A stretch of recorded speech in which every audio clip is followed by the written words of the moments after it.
student number 225-14082. And I'm going to demonstrate on how to remove a small dog from an upper top kennel. We have Skipper with us here today. We're going to remove this S-hook. We're going to open up the kennel, slowly ajar. We're going to place the leashes over his head and make sure that it is tight before removing the patient from the kennel.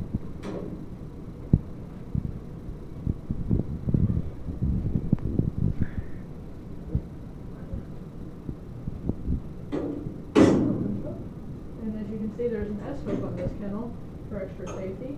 We'll remove that. Open this kennel. Place the patient in the kennel.